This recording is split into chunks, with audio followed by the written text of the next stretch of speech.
그래서 늦게 오신 분들은 3월 달에 다시 할 거니까 뭐 이런 내용이구나 정도 하시면 됩니다. 이런 내용. 자, 이 경기 변동 크게 그 일반적인 경기 변동이란 게 뭐냐면 어떤 총체적인 국민경제 활동, 그러니까 뭐 국민소득이라든가 아니면 그 종합주가지수 이런 거 있죠. 인플레이션, 실업률 이런 것들이 좋아졌다 나빠졌다를 반복한다 그런 얘기입니다. 이걸 일반 경기 변동해 주는데 그 중에서 대표적인 게 이제 주글랍 파동입니다. 주글랍 파동은 보통 이제 이렇게 좋아졌다 나빠졌다를 반복한다는 얘기죠. 이때 요걸요 후퇴 국면이다. 요걸요 뭐 불황이다 이렇게 얘기합니다. 이렇게. 그리고 회복 국면, 그리고 요걸요 그 호황이다 이렇게 얘기합니다. 그래서 여기가 이제 보통 이제 주글랍 파동을 주로 얘기합니다. 주글라라는 사람이 얘기한 파동이라 해서 이걸요 주글랍 파동, 보통에서 8에서 한 10년 정도 걸린다 이렇게 얘기합니다. 자, 근데 이 중에서 이제 부동산만 덜렁 떼어내서 측정해 볼 수 있죠. 이걸요 부동산 경기 변동 이렇게 얘기합니다.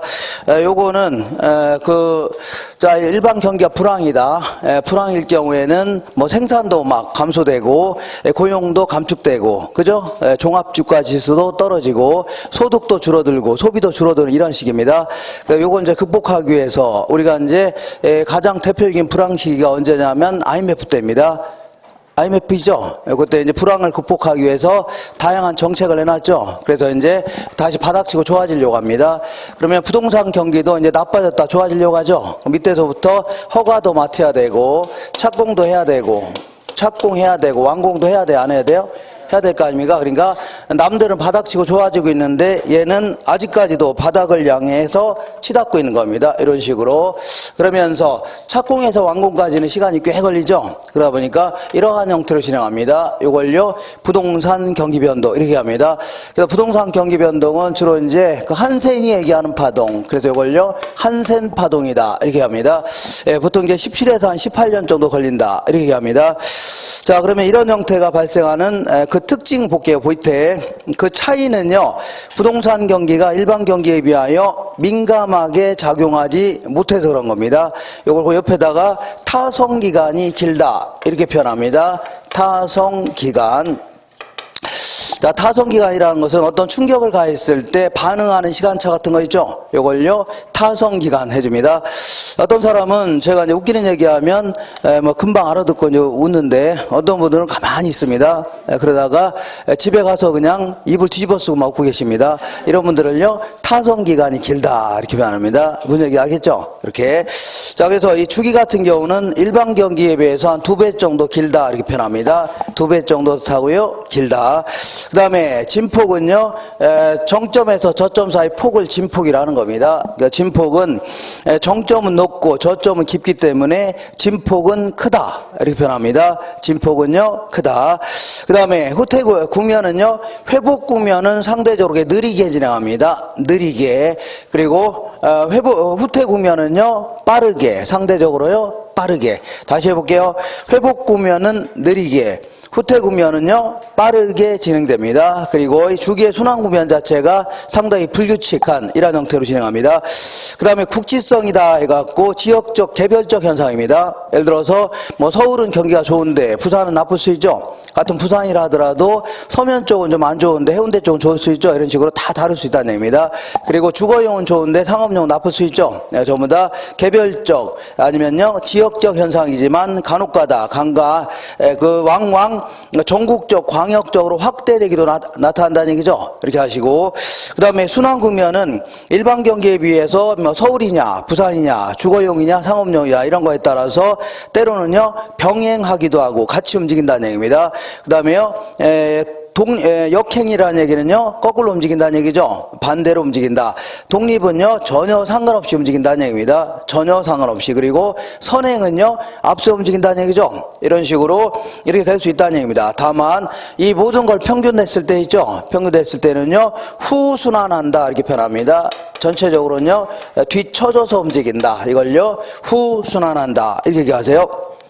그 다음에 자, 우리 측정 지표는 이제 이 부동산 경기를 측정하는 거니까 부동산과 밀접히 관련되어 있는 것이죠. 요걸로 측정 지표를 삼아야 될 겁니다. 그래서 자, 그래도 가장 대표적인 게 이제 건축량이 될 겁니다. 써놓으세요. 거기다가 건축량, 그 다음에 거래량, 부동산 거래량, 자, 마지막으로요, 부동산 가격, 이런 것들이 가장 주된 측정 지표가 됩니다. 부동산의 가격. 자, 그래서 건축량은 이제 공급측 측정 지표죠. 건설업자가 경기가 좋으면 뭐 건물 같은 거 많이 지으려고 할 겁니다.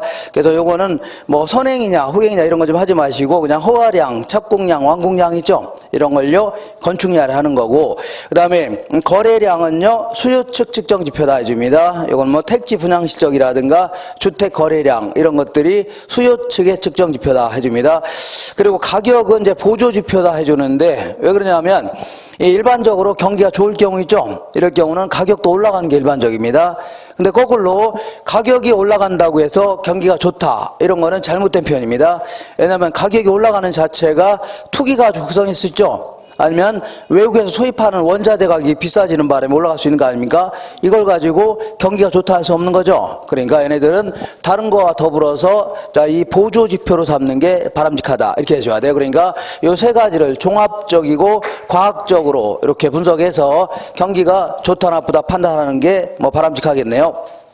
자, 이번에는 자, 경기 변동은 크게 이제 순환적 경기 변동이라고 해서 경기가 이제 원래 이제 상당히 불규칙한데 이거는 설명의 편의상 몇 규칙적으로 한번 그려볼게요. 이렇게 움직이는 순환적 경기 변동이 있고, 그 다음에 다른 형태의 경기 변동이 있죠. 이것도 이제 왕왕 나타납니다.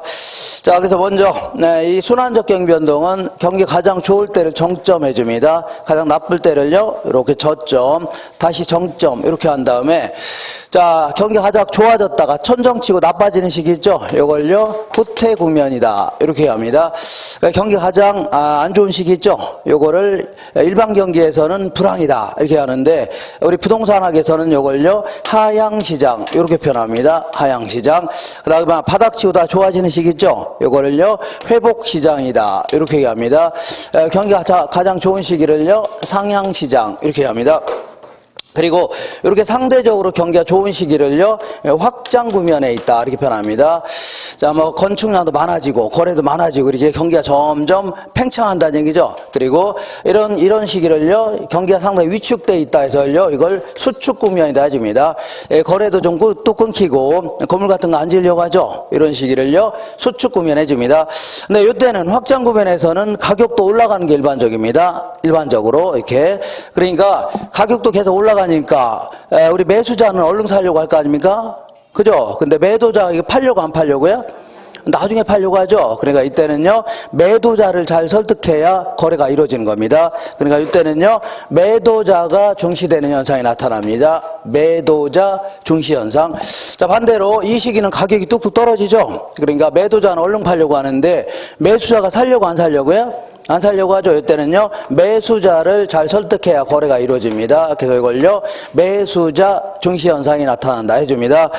자, 그 다음에 여기 이제 우리 2월달 말에 감정평가 3방식, 특히 거래 사례 비교법이라는 걸 공부할 건데 이 부동산의 가치를 평가하려고 합니다. 이때 최근에 거래했던 사례 있죠. 이 사례를 가지고 이 차이점을 수정하겠다 그런 얘기죠. 이걸요 거래 사례 비교법 해줍니다. 이때 아무래도 요게 이제 17에서 18년 걸린 거 아닙니까? 그러면 이때쯤에서 이 부동산의 가치를 평가하려고 할 때 요거 과거에 2, 3년 전에 거래했던 가격들은 거의 다가 상한가가 일반적입니다. 높았던 가격이죠. 여기서 출발해서 내려가는 추세를 반영하라는 얘기입니다. 상한가가 일반적입니다. 근데 만약 요쯤에서 판단하려고 한다. 그러면 뭐 상한 대부분 이게 시간적으로 흘러가는 거 아닙니까? 그러니까 과거에 거래했던 사례들은요 상한가가 일반적입니다. 상한가. 근데 만약 요쯤에서 판단하려고 한다. 그러면 높은 것도 있고 낮은 것도 있죠. 그죠? 애매모호하네. 이런 건 어쩔 수 없이 기준으로밖에 못 샀습니다. 기준 가격. 상한가 아니면 뭐라고요? 기준가로 삼아야 됩니다. 그럼 거꾸로 똑같은 논리로 이쯤에서 이 부동산 가치를 평가하려고 한다. 그러면 과거 한 2, 3년 전에 거래했던 가격들은 거의 다 하한가가 일반적입니다. 하한가. 그럼 이쯤에서는요. 하한가 아니면 뭐라고요? 기준가. 기준 가격으로 삼아야 됩니다. 하한가 아니면 뭐라고요? 기준 가격으로 삼아야 됩니다. 예, 거기 써놓으세요. 하한가 아니면 뭐라고요? 기준가. 그 다음에 나머지 측정 지표들은 자, 이렇게 이제 같이 가는 지표가 있고, 예, 같이 가는 지표, 얘는요, 반대로 가는 지표가 있습니다. 이렇게.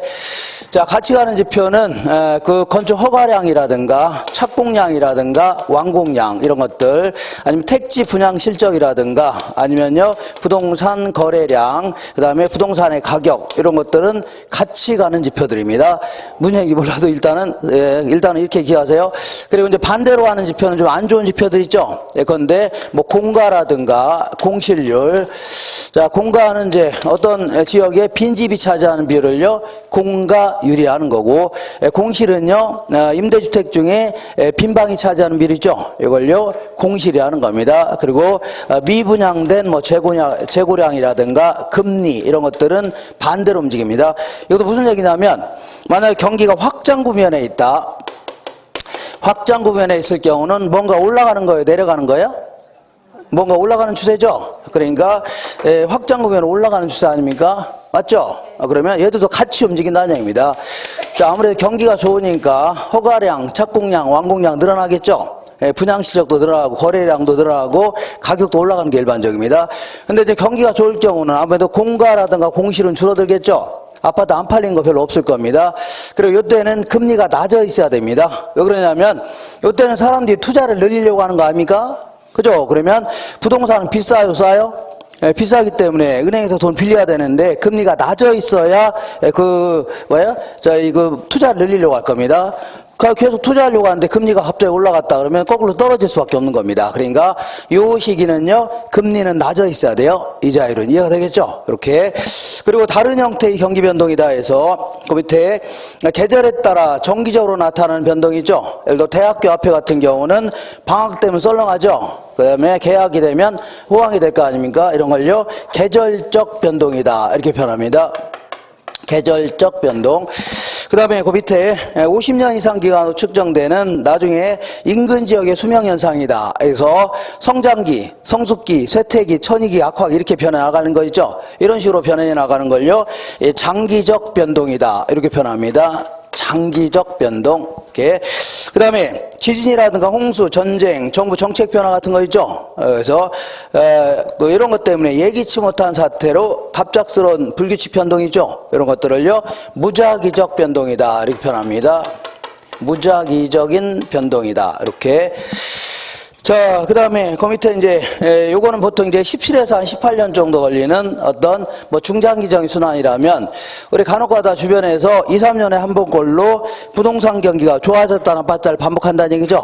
요걸 도대체 뭘로 설명할 수 있냐 그런 얘기인데, 요거는 에치켈이라는 사람이 거미집 모형이라는 걸 발표했는데 농산물 시장이 해마다 가격이 폭등하거나 폭락한다는 얘기죠. 요걸 빗대어서 부동산에 접목을 해본 겁니다.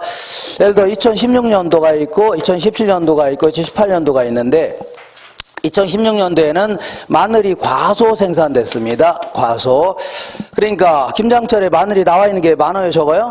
얼마 안 되니까 서로 살려고 하죠. 그러면 가격이 올라갈까요? 떨어질까요? 올라가는 겁니다. 가격이 올라가는 정도가 아니라 폭등했죠. 그러면 그 마늘 농사지 사람들은 엄청난 이익을 봤을 겁니다. 그죠? 근데 만약에 이게 일반적인 재화라면 어떤 재화의 가격이 막 좋아진다. 그러면 이런 거 서로 만들려고 안 만들려고요? 다른 회사 막 만들려고 하죠? 그럼 순식간에 막 물량이 많아질 수 있다는 얘기입니다. 그럼 물량이 많아지면 가격이 올라가요? 떨어져요? 다시 떨어질 수 있다는 얘기입니다. 원래 가격대로. 근데 마늘은 그게 아닙니다. 마늘 가격이 좋아지니까 서로 뭐라고 마늘 생산량을 늘리고 싶죠? 근데 곧바로 늘릴 수 있나요? 속으로만 생각하는 겁니다. 속으로. 아, 나도 내년엔 뭘 심어야 되겠다고요? 마늘 심어야 되겠다 하면서 집에 간 거 아닙니까? 그죠? 그래서 이제 겨울을 지나서 봄이 왔죠? 사람들이 전부 다 뭐 심기 시작했어요? 마늘 심기 시작했다는 얘기입니다. 그러면서 마늘이 과잉 생산됐네요. 과잉 생산되니까 물건이 남아 도는 거죠. 그러면 가격이 올라갈까요? 떨어질까요? 떨어지는 거 틀렸습니다. 폭락했습니다. 떨어진 정도가 아니라 뭐라고요? 폭락했다는 얘기죠.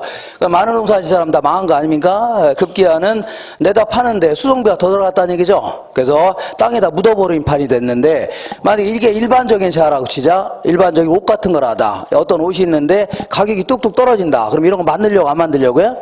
안 만들려고 하죠. 그러면 점점 물량이 줄어들면서 가격은 어떻다고요? 올라갈 수 있다는 얘기입니다. 근데 마늘은 그게 아닙니다. 마늘 가격이 폭락했으니까 사람들은 생산량을 줄이고 싶죠. 근데 곧바로 줄일 수 있나요? 속으로만 생각하는 겁니다. 속으로. 아, 내년엔 내가 마늘 농사 지으면 손에 뭘 지지겠다고요? 장을 지지겠다 하면 집에 간 거 아닙니까? 그러면서 힘들게 겨울을 지났죠. 그래서 봄이 왔는데 마늘 심은 사람 있어서 없어요? 거의 없었다는 얘기입니다. 그래서 또다시 과소 생산되면서 가격이 어떻다고요? 폭등하는 현상이 나타났죠. 이런 형태가 반복된다는 얘기죠. 이것도 부동산에 그대로 접목할 수 있는 겁니다. 어떤 지역이 오피스텔 지었는데 대박 났다. 그러면 서로 오피스텔 지으려고 안 지으려고요? 지으려고 하죠. 그러니까 2, 3년 지나니까 막 물량이 남아도니까 가격이 폭락할 수 있죠. 그러면서 오피스텔 지는 사람이 있었어 없어요? 거의 없었습니다. 그래서 2, 3년 지나니까 품귀 현상 때문에 또 올라갈 수 있죠. 이거를 이런 식으로 적용할 수 있다는 얘기입니다. 이걸 그래프를 그려보면 마치 뒷페이지 보겠습니다. 자, 요거는, 자, 메뉴해 볼게요. 우리 같은 수요자 입장, 왜 이런 현상이 나타나냐면, 우리 같은 수요자 입장에서는 금기의 가격을 기준으로 금기의 수요량이 결정됩니다. 그러니까 우리는 비싸면 안 사려고 하죠? 싸면요, 많이 사려고 할 거 아닙니까? 즉각 반응한다는 얘기입니다. 어떻게 반응해요? 즉각. 근데 공급자는 그게 아닙니다. 공급자는요, 전기의 가격을 기준으로 금기의 생산량이 결정됩니다. 자, 보세요. 어디 갔어요? 전기의 가격을 기준으로 올해 생산량이 결정되죠? 전기의 가격을 기준으로 올해 생산량이 결정되죠? 이런 식으로 해마다 공급의 시차가 존재한다는 얘기죠. 그러니까 수요자하고 안 맞아떨어지는 겁니다. 그러면서 해마다 물건이 남아도 모자라서 그런 겁니다. 그래서 요거를 이제 그림을 그리다 보면, 자, 수탄수 공탄발이다. 자, 이런 얘기를 했었는데, 수탄수 뭐라고요? 공탄발이다. 자, 수요가 상대적으로 탄력적일 경우는요, 수렴형, 공급이 탄력적일 경우는요, 발산형 됩니다. 그런데 수요의 탄력성과 공급 곡선의 탄력성을 비교했을 때 얘가 더 크다는 얘기죠. 이럴 경우는요, 수렴형 거미지 모형이 나타납니다. 수렴형, 거기 써놓으세요. 그 다음에 이번에는 수요 곡선의 탄력성과 공급의 탄력성을 비교했더니 얘가 더 크다는 얘기죠. 공탄발. 그래서 이때는 무슨 형이라고요? 발산형 거미지 모형. 점점 퍼져나갑니다. 발산형. 근데 만약에 수요의 탄력성과 공급의 탄력성이 같을 수 있죠? 같은 겁니다. 이럴 경우는요, 계속 뺑뺑뺑뺑 계속 돕니다. 이걸요, 순환형 거미지 모형이다. 해줍니다. 순환형. 그리고, 이거 기억날라 모르겠는데, 이 탄력도하고 기울기는 반대입니다. 반대야. 탄력적일수록 기울기는 작습니다. 비탄력적일수록요, 기울기는 커요. 그래서 기울기로 따지면 거꾸로 해줘야 돼요. 수요 곡선의 기울기, 공급선의 기울기 하면 이쪽으로 해줘야 돼요. 얘는요, 수요의 기울기, 공급의 기울기 하면 이렇게 해줘야 돼요. 그럼 얘는요, 같아야 됩니다. 이렇게. 자, 이런 식으로 해주시면 됩니다. 그 다음에 그 부동산 시장론 해갖고, 자, 완전 경쟁 시장이라는 것은 누구라도 절대 장기적으로 초과인을 못 얻는 시장 있죠? 이런 시장을요, 완전 경쟁이라는데, 현실적으로 존재할 수 없는 시장입니다. 자, 요거는 한 4가지 정도 요건을 갖춰야 돼요. 먼저, 다수의 수요자와 다수의 공급자로 되어 있어야 됩니다. 그러니까 몇몇 특정 공급자가 시장을 지배할 수 없다는 얘기죠. 네, 그리고 두 번째는요, 동질의 상품을 판매해야 됩니다. 무슨 상품이라고요? 동질의 상품. 자, 완전 경쟁의 요건은 이제 4가지입니다. 이렇게 4가지인데, 맨 먼저 다수의 수요자와 공급자. 두 번째는요, 동질의 상품을 판매해야 됩니다. 자, 이런 시장에서는 누군가가 가격을 올렸다 그러면 곧장 망하게 됩니다. 가격을 내려도요, 곧장 망합니다. 왜냐하면 시장에서 결정된 가격을 따를 수밖에 없다는 얘기죠. 이렇게. 그리고 아무리 완전 경쟁을 하더라도 극히 일시적으로 큰 돈을 벌 수는 있습니다. 근데 곧바로 다른 기업이, 타 기업이 곧바로 진입하게 돼 있습니다. 진입.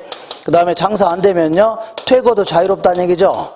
진입과 퇴거가 매우 자유로운 이러한 시장을 완전 경쟁을 하는 겁니다.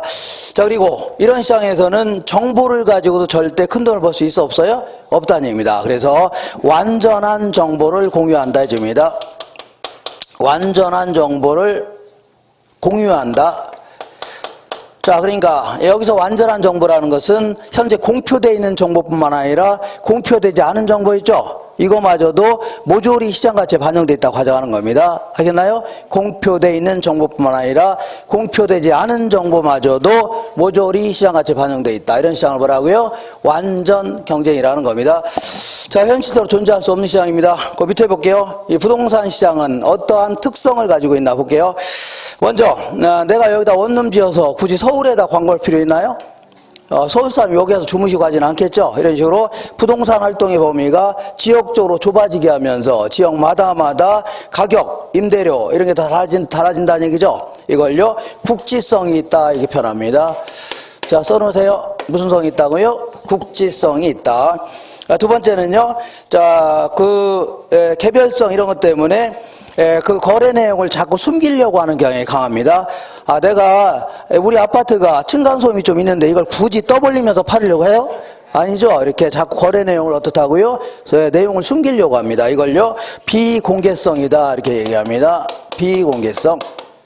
자, 세 번째는요. 자, 부동산은 맥주 같은 경우는 똑같은 품질로 똑같은 규격으로 만들어 팔 수 있죠. 근데 부동산은 똑같은 게 있어 없어요? 일단 위치부터 다르고 다 다른 거 아닙니까? 이거 비표준화성이라는 겁니다. 자, 비표준화성. 그렇기 때문에 일물일가의 법칙이 적용될 여지가 없습니다. 그 다음에 맥주 같은 경우는 똑같은 물건을 똑같은 규격으로 막 전국에 배포하는 거니까 총판에서 시작해서 도매상, 소매상 1위까지 조직화된 시장을 만들 수 있는데 부동산은요 똑같은 게 있어 없어요? 없으니까 직접 보고서 거래해야 되는 겁니다. 그 직접 또 가서 거래해야 되고 그러니까 이걸요 비조직성이라는 겁니다. 자, 그래서 직거래가 될 수밖에 없는 이런 시장입니다. 그 다음에 자, 우리 맥주 같은 경우는 맥주가 부족하다 그러면 새로 만들면 돼요 안 돼요? 얼른 새로 만들면 되죠. 야근하더라도. 근데 아파트가 부족하다고 해서 밤새서 야근해서 금방 만들 수 있나요? 시간이 꽤 걸리죠. 그러니까 단기적으로는 수급 조절이 곤란하다 이렇게 얘기합니다. 수요 공급 조절이 어떻다고요? 곤란하다. 그러다 보니까 단기적으로는 수요 때문에 가격이 결정되는 겁니다. 수요 때문에 가격이 폭등하고 수요 때문에 가격이 폭락한다는 얘기죠. 이런 게 반복된다는 얘기입니다. 그 다음에 부동산은 비싸요 싸요? 비싸고 똑같은 게 없으니까 아파트 같은 경우에 내놓으면 금방 팔릴 수 있지만 상가라든가 공장 이런 것들은 1년이 되도록 5년이 되도록 안 팔릴 수 있죠. 단기 매매가 매우 곤란한 바람에 나중에 돈으로 바꾸려고 했더니 바꾸기 힘들다는 얘기죠. 환금성이 곤란으로 이어집니다. 그 다음에 부동산은 내가 하는 활동이 남한테 피해를 줘야 안 줘요? 줄 수도 있다는 얘기입니다. 그죠? 아니, 주택 한복판에 연탄 공장 차리면 남한테 피해 주는 거죠. 이런 식으로. 그러니까 여러 가지 법적 제한이 과다한 법적 제한이 따를 수밖에 없죠. 그러다 보니까 때로는요 가격이 좋아지면 생산량을 늘리고 싶은데 정부에서 못 짓게 할 수 있죠. 이런 식으로. 그러다 보니까 시장 자율 조정 기능이 저하된다 입니다. 그 다음에 자, 자금 조달의 유용성이라 해서 부동산은 비싸기 때문에 금융과 자금 조달이 자, 쉽냐 어렵냐 이런 거에 따라서 금융과 밀접히 관련돼 있다 이렇게 하시면 돼요. 그 다음에 부동산 시장은 어떠한 기능을 합니까? 그 소비자라든가 공급자의 자원이라든가 이걸 배분해 줍니다. 그리고 공간도 배분해 주는 이러한 역할도 합니다. 그 다음에 부동산은요 부동산 시장에서는 거래할 때마다 새로운 가격이 창조될 수 있죠. 그리고 파괴되고 또 새로운 가격이 창조되고 이렇게 가격을 창조하는 기능을 하고 있습니다. 여러 가지 자, 부동산과 부동산끼리 교환도 하고 현금과 부동산이 교환되기도 하고 그 다음에 각종 정보도 제공하고 있습니다. 그 다음에 소비자 욕구에 맞춰서 자연스럽게 양과 질이 조정되는 기능도 하고 있습니다. 자, 우리 이제 다른 거는 다 갖췄다는 가정하에 정보만 가지고 따졌을 때 어떤 정보가 있는데 시장 가격에 즉시 그것도요 정확히 반영되는 시장이 있죠. 이걸요 효율적 시장이라는 겁니다. 무슨 시장이라고요? 효율적 시장. 근데 어떤 시장이 일반적이냐면 과거에 이미 공표되어 있는 정보라든가 현재 라디오에서 나오는 정보. 그러니까 현재 라디오에서 어떤 적이 개발된다고 그 라디오에서 나왔어 안 나왔어요? 나왔죠. 그럼 잽싸게 갔더니 이미 올라갈 대로 올라갔다는 얘기죠. 이런 걸요. 이런 시장 일반적입니다. 그러니까 자, 다시 할게요. 과거나 현재까지 정보 정도는 부동산 가격에 다 반영돼 있어 안 돼 있어요? 돼 있다는 얘기입니다. 그러니까 현재 라디오에서 나오는 정보 가지고 백날 가봐야 큰돈을 못 번다는 얘기입니다. 초과인을 못 얻어요. 근데 아직 공표되지 않은 정보를요 미래의 정보로 할게요. 무슨 정보라고요? 미래의 정보. 그러니까 아직 공표되지 않은 정보는 사람들이 일반적인 사람이 알아요, 몰라요? 그죠? 아직 반영이 안 돼 있다는 얘기입니다. 그죠? 그렇기 때문에 만약에 공표되지 않은 정보를 몰래 입수만 할 수 있다면 이 사람은 큰 돈을 벌 수 있어 없어요? 있다는 얘기입니다. 그죠? 그러니까 이런 시장에서는 아직 공표되지 않은 정보, 무슨 정보라고요? 미래의 정보라고 합니다. 미래의 정보를 가지고 큰 돈을 벌 수 있어 없어요? 있다는 얘기입니다. 이거 되겠죠? 아니, 정부 고위직에 국토교통부에 삼촌이 있다. 어떤 지역 개발된다고 자기만 몰래, 입수할 수 있어 없어요? 그러면 그런 사람은 큰 돈을 벌어요, 못 벌어요? 번도 아니면 이런 시장이 가장 일반적인 형태입니다. 이런 시장을 뭐라고 하냐면, 준강성 효율적 시장이다. 이렇게 표현합니다. 무슨 시장이라고요? 준강성, 여기 써놓으세요. 이렇게. 준강성 효율적 시장, 이렇게. 자, 이런 게 가장 일반적인 시장입니다. 자, 근데 지금 얘기하는 시장은 있을 수는 있어요. 있을 수 있는데 대한민국에서 찾아보긴 힘듭니다. 어떤 시장이냐면 과거의 정보만 부동산 가치에 반영되어 있답니다. 과거. 자, 그러니까 현재 라디오에서 나오는 정보, 이거는 아직 반영돼 있어요? 안 돼 있어요? 안 돼 있답니다. 그리고 미래의 정보도 더더욱 반영이 안 됐겠죠. 그러니까 아까 라디오에서 어떤 지역이 개발된다고 정보가 라디오에서 나왔어, 안 나왔어요? 나왔는데 그 지역으로 잽싸게 갔더니 아직 사람들이 알아를 몰라요? 모르고 있다는 얘기입니다. 그래서 그런 사람들은 현재 라디오에서 나오는 정보 있죠? 요거 가지고도 엄청난 이익을 챙길 수도 있겠네요. 이런 시장을요, 약성 효율적 시장이라 이렇게 합니다. 약성 효율적 시장, 이렇게. 자, 그러면 이런 시장에서는 현재 라디오에서 나오는 정보라든가 아니면요 미래의 정보 이런 걸 가지고 큰 돈을 벌 수 있어 없어요? 있다는 얘기입니다. 초과인을 얻을 수 있다는 얘기입니다. 그러면 이런 시장에서는 약성에서는 이런 정보, 그 다음에 중강성 이런 정보가 있다면 뭘 얻을 수가 있다고요? 초과인을 얻을 수 있다는 얘기죠. 그럼 초과인을 얻을 수 있다는 얘기는 불안전 경쟁이라는 얘기입니다. 무슨 시장이라고요? 불안전 경쟁이다. 자, 근데 지금 얘기하는 시장은 있을 수가 없는 시장입니다. 있을 수가 없어요. 있지도 않는 시장을 왜 설명하냐면 다른 시장과 비교해 보려고 한번 만들어 본 시장입니다. 기가 막힌 시장인데 어떤 시장이냐면 과거의 정보뿐만 아니라 현재 공표되어 있는 정보뿐만 아니라 아직 공표되지 않은 정보 있죠? 요거마저도 모조리 시장같이 반영되어 있답니다. 그러니까 아직 정보가 어떤 지역이 개발된다고 발표했어, 안 했어요? 발표도 안 했죠? 발표도 안 했는데 다 알고 있다고 가정하는 겁니다. 이게 있을 수 있어요?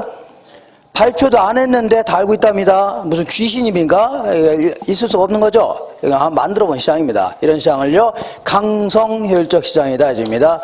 자, 이런 시장에서는 자, 미래 정보, 공표되지 않은 정보마저도 부동산 가격이 다 반영되어 있다는 얘기죠. 그래서 이런 시장에서는 어떤 정보로도 뭐라고요? 어떤 정보로도 초과 이윤을 얻을 수가 있어 없어요? 없다는 얘기입니다. 그래서 이거는 다른 조건을 갖췄다는 가정하에 완전 경쟁에 부합되는 시장이다 이렇게 합니다. 그리고 자, 여기까지 좀 기억하셔야 됩니다. 이 과거의 정보를 분석하는 거 있죠? 이걸요 기술적 분석이다 해줍니다. 무슨 분석이라고요? 기술적 분석. 그 다음에 현재 라디오에서 나오는 정보라든가 이런 걸 분석하는 걸요 기본적 분석이다 해줍니다. 기본적 분석.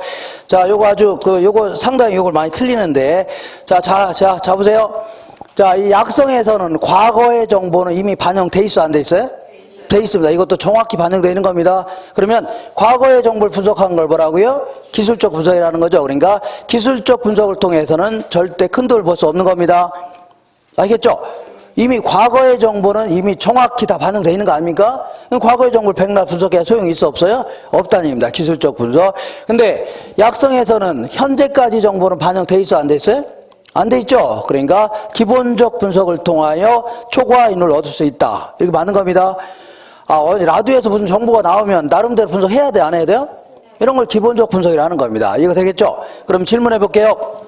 자, 중강성에서는 기본적 분석을 통하여 초과인을 얻을 수 있다. 맞아, 틀려요? 틀렸습니다. 왜냐하면 자, 중강성에서는 현재까지 정보는 다 반영돼 있어, 안 돼 있어요? 그것도 정확히 반영돼 있죠? 그럼 현재까지 정보를 분석하는 걸 기본적 분석이라 하는 거 아닙니까? 이걸 가지고는 절대 큰 돈을 벌어요, 못 벌어요? 못 봅니다. 그러면 중강성에서는 어떤 정보를 갖고 있어야 돼요? 미래 정보, 공표되지 않은 정보 있죠? 요걸 갖고 있어야 되는 겁니다. 그리고 강성에서는 어떤 분석을 통해서도 절대 뭘 못 얻어요? 초과를 못 얻는 겁니다. 자, 이런 얘기를 했었는데 어떻게 좀 기억나시나요? 네. 너 얼굴도 기억 안 나는데 뭐 이게 어떻게 기억나냐 이럽니다. 선생 바뀐 줄 알았다 해줍니다. 2주 만에 보니까 뭐 이상한 애가 와 있네 이렇게 속으로 생각하겠네요. 그죠? 바뀐 건 아닙니다. 자, 172페이지 한번 보겠습니다.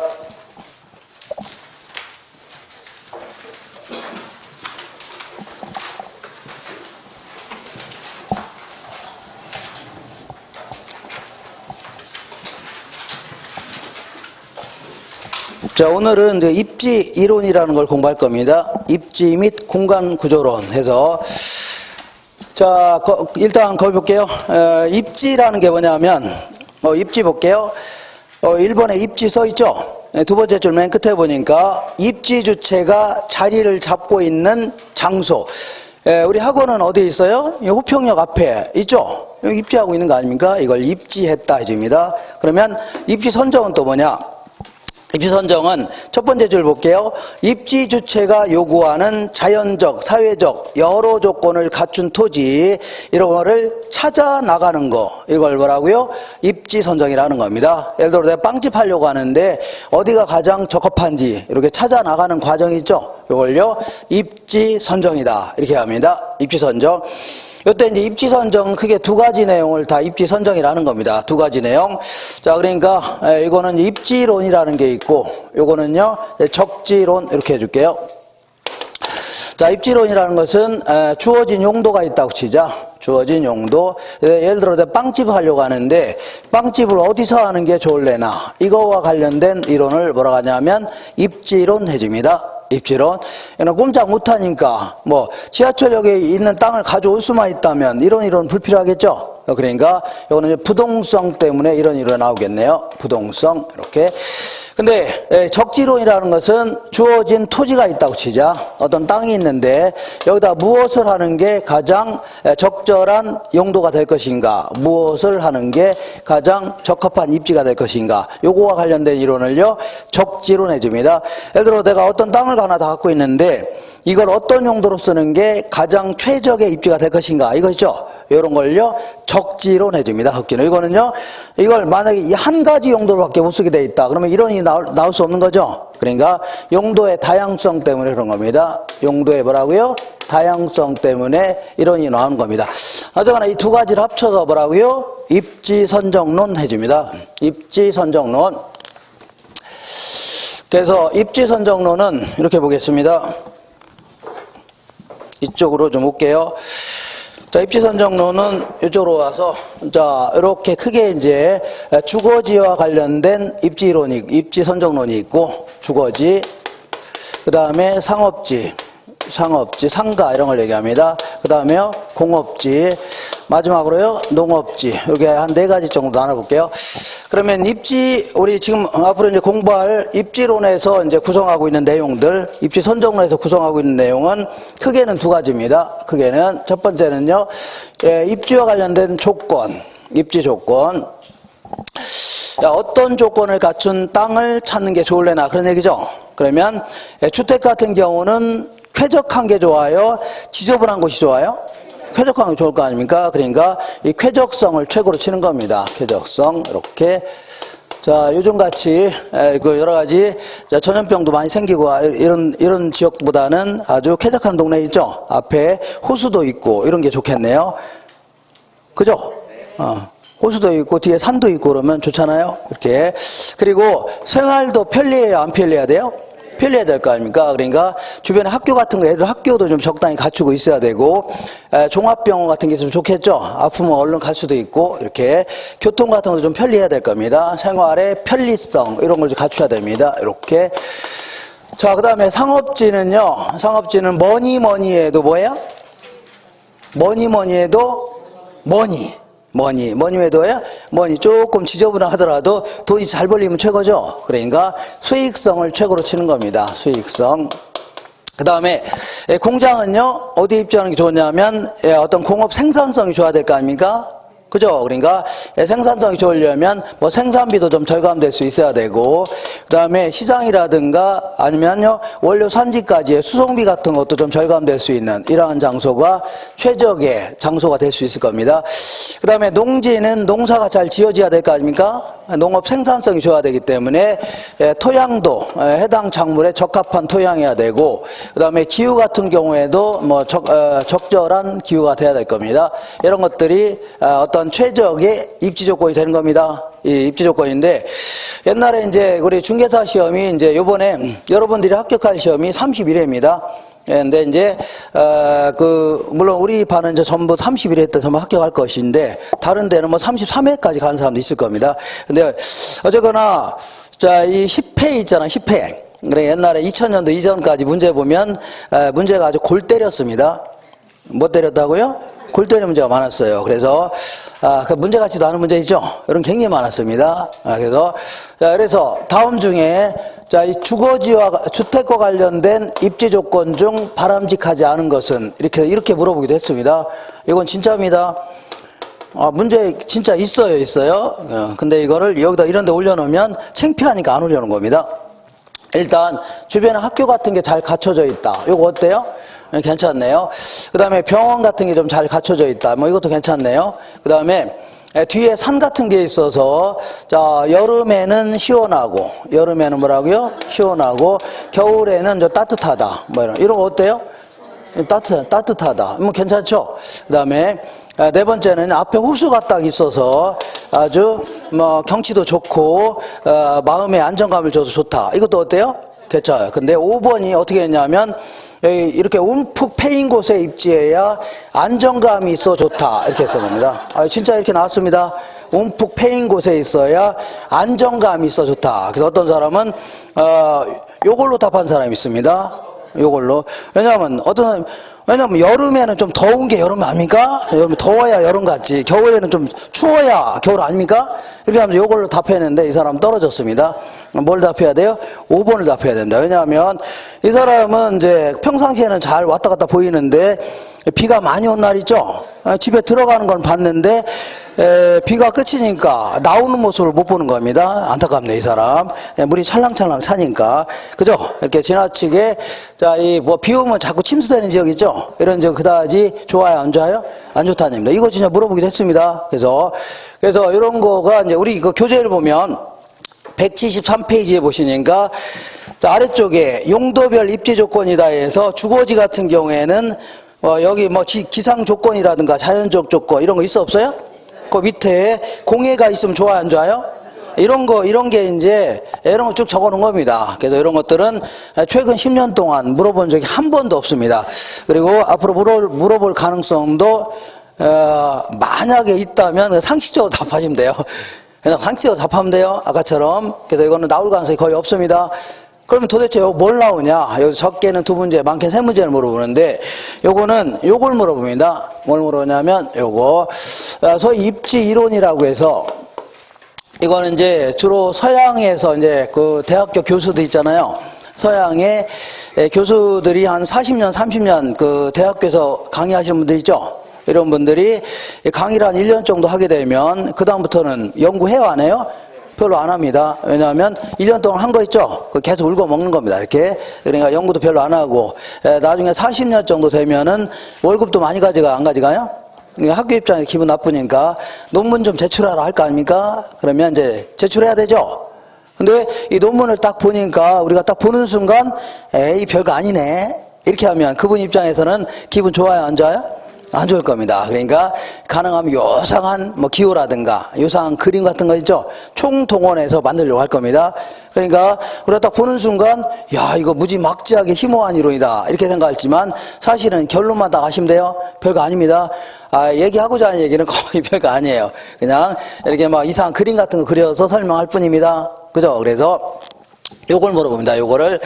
그래서 맨 먼저, 크리스탈러라, 자, 주거지와 관련된 입지이론은요, 최적의 주거 입지이론이라고 있는데, 요거는 시험에서 안 물어봅니다. 가능성이 거의 없어요. 왜냐하면 현실성이 너무 떨어집니다. 너무 떨어져서 그 교통비하고 임대료만 가지고 입지를 선정하겠다. 이거는 현실에 너무 떨어집니다. 그래서 안 나옵니다. 물어본 적도 없어요. 자, 여기서부터 상업주와 관련된 입지이론은요, 맨 먼저 크리스털러라는 사람이 얘기하는 중심지 이론이라고 있습니다. 이 내용은 정리가 되셔야 됩니다. 두 번째는요, 레일리라는 사람이 얘기하는 소매 인력 법칙이라는 게 있는데 이것도 정리가 되셔야 됩니다. 세 번째는요, 허프라는 사람이 얘기하는 확률적 상권 모형, 이거 정리해야 돼요. 그리고 레일리라는 사람이 얘기한 이론 중에 이걸 살짝 응용해서 이론을 만들어 본 사람이 있는데 이게 컨버스라는 사람입니다. 컨버스. 가볍게 하시고 나머지 몇몇 사람이 있는데 그 사람들은 한마디 정도씩만 기억하시면 돼요. 몇몇 사람 뭐라고요? 한마디. 그리고 이 세 사람의 내용은 내로 이 이론을 좀 정리가 되셔야 됩니다. 그 다음에 공업주와 관련된 입지론은요, 베버라는 사람이 얘기하는 최소 비용 이론, 이게 있을 겁니다. 뭐라고요? 최소 비용 이론. 그러니까 요거하고 그리고 다른 한두 사람 얘기한 거는 한마디 정도만 기억하시면 돼요. 한마디. 그 다음에 농업주와 관련된 입지론은요, 튀넨이라는 사람이 얘기하는 고립국 모형이라는 거 있습니다. 무슨 모형이라고요? 고립국 모형. 그래서 요거는 뭐 정리가 좀 되셔야 됩니다. 자, 이렇게 해서 결국은 내용이 상당히 방대한 것 같지만 사실은요, 5명의 이론이죠. 요걸 정리하는 게 입지론입니다. 몇 명이라고요? 오늘 등장인물이 굉장히 많은데 그래도 주인공들이 얘들입니다. 얘들이라고는 그러네요. 왜냐하면 나보다 나이는 많을 것 같은데 어쨌거나 요거는 이제 일단 소속은 알아야 돼. 몰라야 돼요? 얘가 이 상업주와 관련된 입지론인지 아니면 공장과 관련된 거지 알아야 돼. 몰라야 돼? 알아야 될 거 아닙니까? 그래서 자, 이렇게 하시면 돼요. 자, 크리스탈로 반말로 하는 겁니다. 크리스탈로 내일이 큰 버스 타고 가서 호프 마시러 간 날이지. 크리스탈로 내일이 무슨 버스라고요? 큰 버스 타고 가서 뭐 마신다고요? 호프 마시러 간 날이지. 호프집은 상가예요, 공장이에요? 상가 아닙니까? 그러니까 상업지 입지론입니다. 그래서 공보는 때려치고 뭐는 때려치고요? 내일은 공보는 때려치고 농땡이나 튀자. 이렇게 내일은 공보는 때려치고 뭐 치자고요? 농땡이나 치자. 그래서 자, 다시 한번 해볼게요. 재밌으니까 혼자만 재밌네요. 자, 크리스탈로 내일이 무슨 버스라고? 오토바이? 큰 버스 타고 가서 호프 막걸리? 호프 마시러 간 날이지. 그래서 공보는 때려치고 뭐라고요? 농땡이나 튀자. 내일은 이렇게 하루 정도는 농땡이 쳐도 되죠. 근데 어떤 사람은 6일 동안 농땡이 치고 하루 공부하겠다 이런 사람이 있는데 그거는 33회 때 또 공부해야 됩니다. 언제라고요? 33회 때. 자, 이렇게 해서 앞으로 이제 이런 내용 가지고 공부할 겁니다. 오늘 요거 가지고 공부할 건데 요거 이제 그래서 우리 이제 교재가 어디냐면 173페이지부터 그 174, 175, 176페이지에 거기 주거 입지 있어 없어요? 요거는 뭐 최적의 입지다. 그 아래쪽에 최적 주거 입지라는 이론이 하나 있긴 한데 요거는 아까 얘기한 대로 나올 가능성 거의 없습니다. 요거는 제가 그 나중에 학습 노트 나눠드리면 그걸로 가볍게 정리를 할 겁니다. 왜냐하면 나올 가능성은 없지만 여태까지 나온 적이 있어 없어요? 없습니다. 그러니까 더더욱 행여나 혹시 나올지도 모른다는 얘기입니다. 하도 안 나오니까 뭐라고요? 물어볼 수도 있으니까 요거는 뭐 그때 가서 한번 잠깐 보기로 하고 오른쪽에 보니까 177페이지에 상업 입지와 관련돼서 맨 먼저 크리스탈로 있어 없어요? 여기부터 진행할 겁니다. 여기서 진행하려고 했더니 잠깐 쉬었다는 게 넣겠네요. 그대로 놔주세요. 이렇게.